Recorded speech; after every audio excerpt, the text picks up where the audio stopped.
Imagine you wake up one morning, reach for your phone, and nothing loads.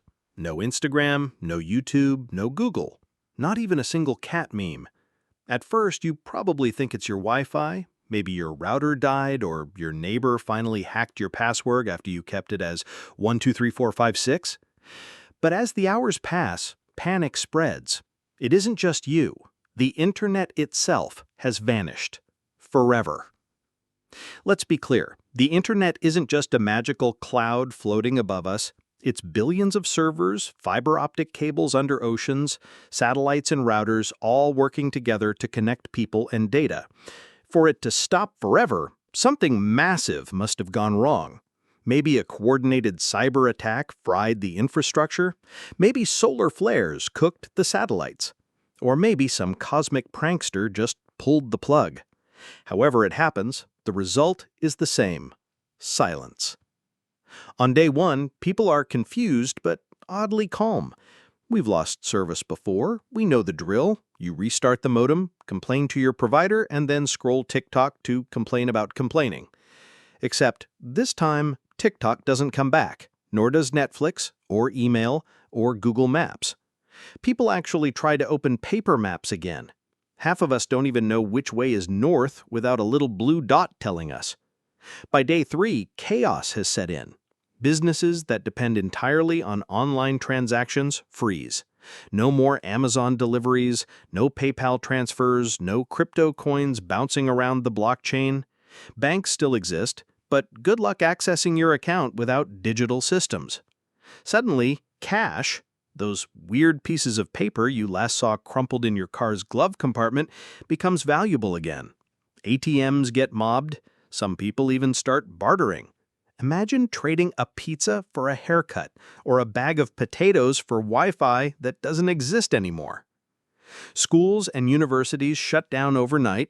Remember when kids dreamed of never having homework again? Well, congratulations, wish granted.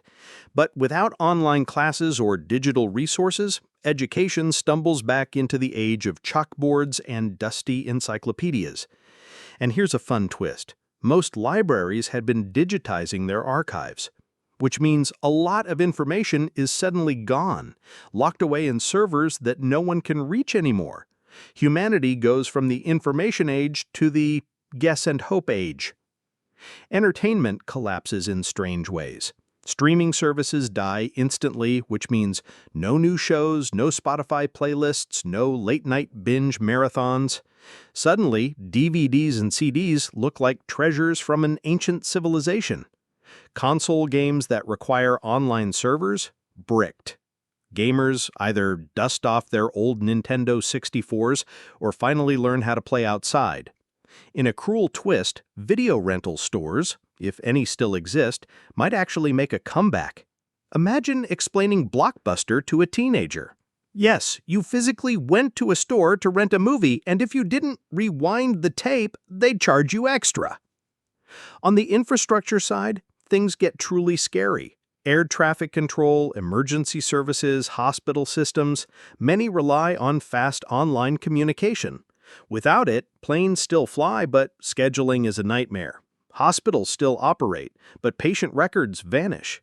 And logistics, the thing that keeps food, medicine, and toilet paper moving, crumbles. Grocery stores start running out of supplies within weeks. Suddenly, learning how to grow tomatoes on your balcony becomes a survival skill. 6 months in, society has split into two camps.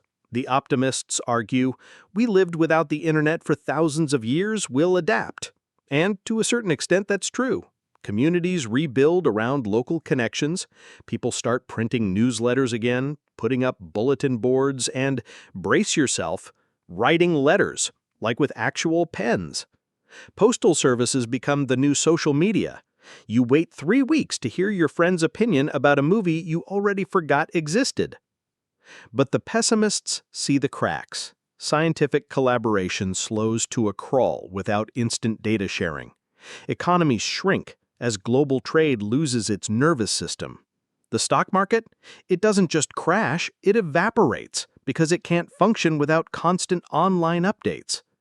Even weather forecasting struggles, since satellites and data sharing networks can't sync globally anymore. Humanity's technological progress, once racing forward, suddenly slams into a wall. But perhaps the strangest effect is psychological. People have built their identities, careers, and friendships online. Entire communities vanish overnight. Influencers, streamers, YouTubers, suddenly unemployed.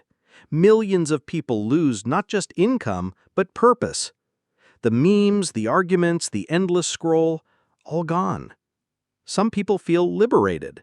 Others spiral into existential crisis. And somewhere out there, a grandmother proudly announces, "I told you kids that internet thing was just a fad." Fast forward a decade, and the world looks both familiar and alien. Local economies thrive, print journalism makes a dramatic return, and knowledge spreads slowly but steadily again.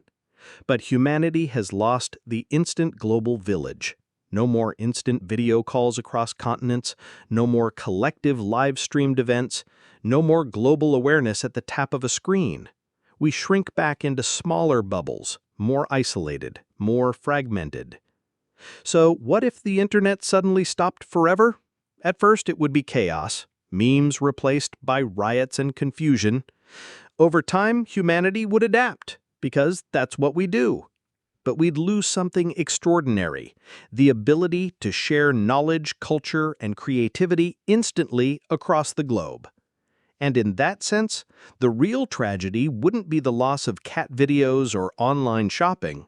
It would be the silence, the sudden end of the loud, messy, chaotic conversation that connected billions of us as one giant, dysfunctional but incredible family.